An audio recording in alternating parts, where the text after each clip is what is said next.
नमस्कार दोस्तों, इन्फोटॉस के बहुत ही फ्रेश एपिसोड में आपका स्वागत है। तो चलिए शुरू करते हैं। आज की दोस्तों सबसे पहली अपडेट निकल कर आ रही है जम्मू एयरपोर्ट को लेकर, जहां पर दोस्तों इस एयरपोर्ट की ऑपरेटिव कैपेबिलिटीज को इन्हांस करते हुए हमारी एयरपोर्ट अथॉरिटी ऑफ इंडिया के द्वारा यहां पर जो एग्जिस्टिंग रनवे है उसको एक्सटेंड कर दिया गया है। एंड साथ साथ में इंडिगो एयरलाइन के द्वारा यहां पर एक फ्लाइट को ऑपरेट करते हुए उसको ऑपरेशनल भी कर दिया गया है। तो दोस्तों जो जम्मू एयरपोर्ट है वो एक सिविल इनक्लेव है जो कि इंडिया पाकिस्तान बॉर्डर से जस्ट 14 किलोमीटर के डिस्टेंस पर ही लोकेटेड है। और क्योंकि ये एक सिविल इनक्लेव है तो इसके चलते हमारी जो इंडियन एयरफोर्स है वो यहाँ पर ऑपरेट करती है, और इसी कारण ये जो एयरपोर्ट है इसको पूरी तरह से ऑपरेट नहीं किया जा सकता है। ना ही यहाँ पर जो बड़े एयरक्राफ्ट है उनको ऑपरेट किया जा सकता है। लेकिन दोस्तों यहाँ पर जो पैसेंजर्स की संख्या है वो काफ़ी तेज़ी से इंक्रीज होती चली जा रही थी, जिसको देखते हुए लास्ट ईयर ही यहाँ पर एक न्यू टर्मिनल को अप्रूव किया गया है। और वहीं जो रनवे का एक्सटेंशन है वो तो 2019 में ही अप्रूव कर दिया गया था। एंड अब ये जो रनवे है जिसकी एग्जिस्टिंग लेंथ अराउंड 6700 फीट की थी, इसको एक्सपांड करके 8000 फीट तक कर दिया गया है। एंड साथ साथ में 2800 मीटर लंबी boundary wall and rigid payments को भी यहाँ पर बनाकर कंप्लीट किया गया है। अगली 200 अपडेट निकल कर आ रही है हमारी बॉर्डर सिक्योरिटी फोर्स बीएसएफ को लेकर, जहां पर तो हमारी बीएसएफ की जो पावर्स हैं और उनकी जो कैपेबिलिटीज हैं उनको और भी बेहतर बनाते हुए कोचीन शिपयार्ड लिमिटेड के द्वारा इनको फ्लोटिंग बॉर्डर आउटपोस्ट व्हीकल्स की एक और लोड सौंप दी गई है, जिसमें इनको टोटल 3 वेसल्स रिसीव हुए हैं। तो दोस्तों हमारी जो बीएसएफ की वाटर विंग है उनके लिए हमारी जो होम मिनिस्ट्री है उन्होंने 2019 में 9 एफबीओपी व्हीकल्स को ऑर्डर किया था, जिसका कॉन्ट्रैक्ट कोचीन शिपयार्ड लिमिटेड को दिया गया था। और इस कॉन्ट्रैक्ट के अंतर्गत जो हर एक वेसल होने वाला था उसकी लेंथ अराउंड 46 मीटर की एंड साथ साथ में उसकी एवरेज 12 मीटर की होने वाली थी, जिनको हमारे देश की जो इनलैंड वाटरवेज है स्पेसिफिकली जो सुंदरबन एंड साथ साथ में कच्छ क्रीक एरिया है वहां पर डिप्लॉय किया जाना था। और दोस्तों इसकी जो फर्स्ट लोड है वो ऑलरेडी कोचीन शिपयार्ड लिमिटेड ने हमारे बीएसएफ को सौंप दी है। एंड अब इसकी सेकंड लोड जिसमें 3 व्हीकल्स थे वो भी हमारी बीएसएफ को सौंप दी गई है, और अगले 2-3 महीनों के अंदर अंदर एक और लोड हमारे बीएसएफ को सौंपी जाएगी। बढ़ते हैं दोस्तों अगली अपडेट की तरफ, जो निकल कर आ रही है Jaipur based social commerce startup deal share को लेकर, जहां पर दोस्तों स्टार्टअप के द्वारा कहा गया है कि इन्होंने एक न्यू फंडिंग राउंड में $165 मिलियन की न्यू फंडिंग को रेज कर लिया है, जिसके चलते जो स्टार्टअप है इन्होंने हमारे यूनिकॉर्न क्लब को ज्वाइन कर लिया है। तो दोस्तों ये हमारे देश का इस साल का इनफैक्ट जनवरी मंथ का ही 5th यूनिकॉर्न स्टार्टअप है। और वहीं बात करें इनकी फंडिंग के बारे में तो आज से अराउंड 6 मंथ्स पहले इन्होंने कुछ फंडिंग रेज की थी, जिसके चलते इनकी वैल्यूएशन $455 मिलियन पर थी। एंड नाउ 165 मिलियन की फंडिंग के चलते इनकी जो वैल्यूएशन है वो 1.6 बिलियन पर पहुंच गई है, जो इनको यूनिकॉर्न तो बना ही देती है, लेकिन साथ साथ में इनकी वैल्यूएशन अराउंड 4 टाइम्स तक इंक्रीज कर गई है। और अब ये जो न्यू फंडिंग है ये स्टार्टअप के अकॉर्डिंग वो उनकी टेक्नोलॉजी एंड जो डेटा साइंस बिजनेस है उसको एक्सपांड करने पर यूज करेंगे।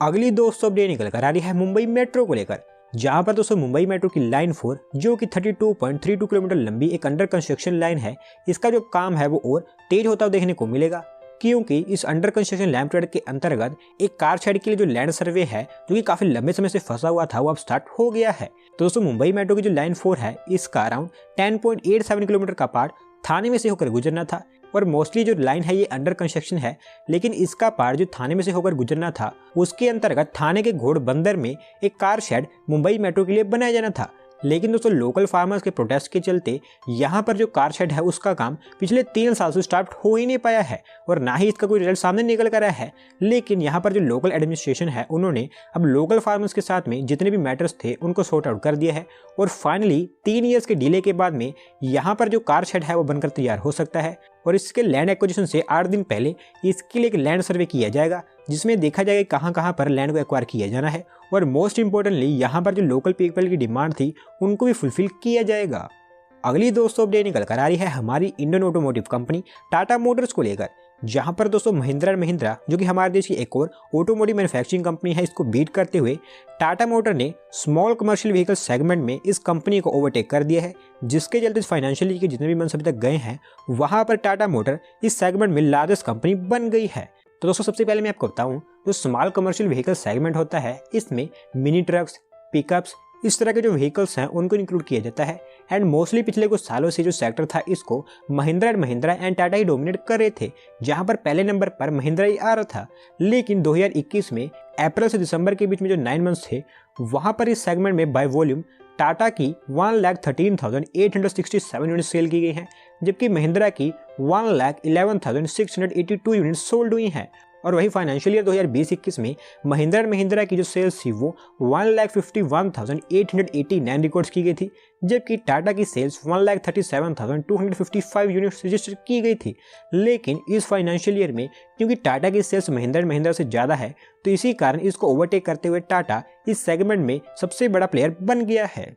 अगली दोस्तों अपडेट निकल कर आ रही है हमारे देश के एक और न्यू रिंग रोड को लेकर, जहां पर दोस्तों तिरुवनंतपुरम सिटी एंड इसके जो सराउंडिंग एरियाज है, यहां पर रोड कनेक्टिविटी को बेहतर बनाते हुए हमारी ministry of road transport and highways के द्वारा यहां पर एक न्यू आउटर रिंग रोड को अप्रूव कर दिया गया है और इसके साथ साथ जो प्रीलिमिनरी वर्क्स हैं वो भी स्टार्ट हो गए हैं। तो दोस्तों जो आउटर रिंग रोड होगा ये अराउंड 79 किलोमीटर लंबा होगा, जो कि विजिंजाम से नवाईकुलम के बीच में बनकर तैयार होगा, जो कि दोनों के दोनों तिरुवनंतपुरम के सराउंडिंग एरियाज में ही आते हैं।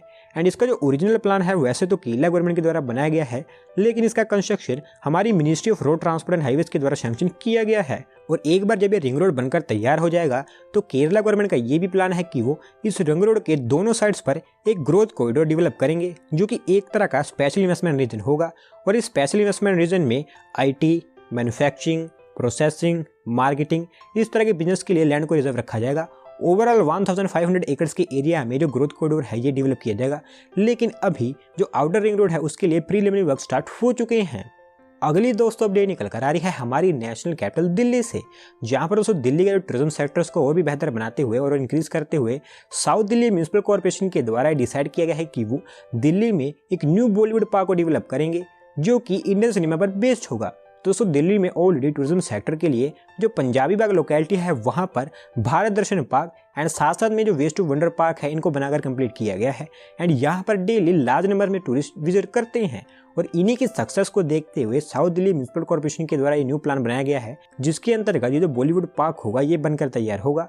और इस बॉलीवुड पार्क में इंडियन सिनेमा की हिस्ट्री, डिफरेंट सिनेमैटिक थीम्स, ये सब चीज़ें बनकर तैयार होंगी। ओवरऑल जो बॉलीवुड पार्क होगा ये 8 एकड़ के एरिया में फैला होगा, जिसके डेवलपमेंट के लिए 4 करोड़ रुपये स्पेंड किए जाएंगे। और बात करें लोकेशन की तो ये दिल्ली के जंगपुरा लोकेलिटी में एक ओल्ड पार्क है, वहां पर ही बनकर तैयार होगा।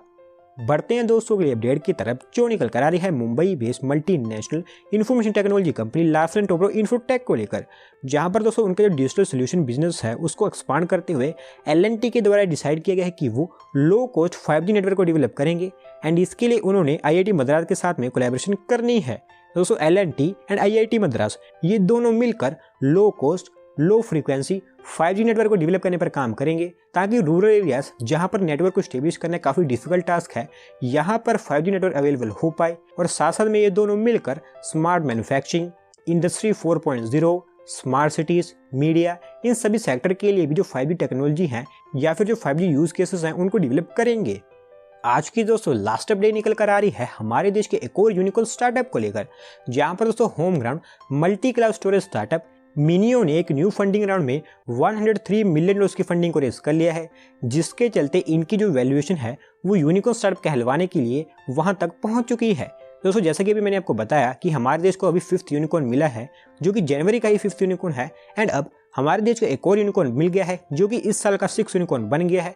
और ये जो 103 मिलियन डॉलर्स की फंडिंग रेज की है ये इन्होंने सीरीज बी फंडिंग राउंड में रेज की है। और इसके साथ साथ में इन्होंने कुछ आउटसाइड सोर्सेज से भी कुछ फंडिंग को रेज किया है, जिसके चलते जिस दिन ये स्टार्टअप यूनिकॉर्न स्टार्टअप बना है उसी दिन इनकी जो टोटल फंडिंग थी वो 120 मिलियन डॉलर्स इनके द्वारा रेज की गई थी।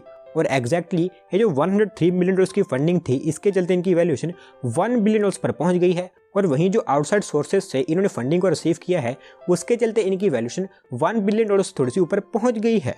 तो दोस्तों उम्मीद करते हैं कि आने वाले समय में हमें इस तरह के और भी यूनिकॉर्न्स देखने को मिलते रहेंगे। तो दोस्तों आज की वीडियो में बस इतना ही। अगर आप अपनी तरफ से कोई अपडेट सबमिट करना चाहते हैं तो डिस्क्रिप्शन में दिए गए लिंक पर क्लिक करके सबमिट कर सकते हैं।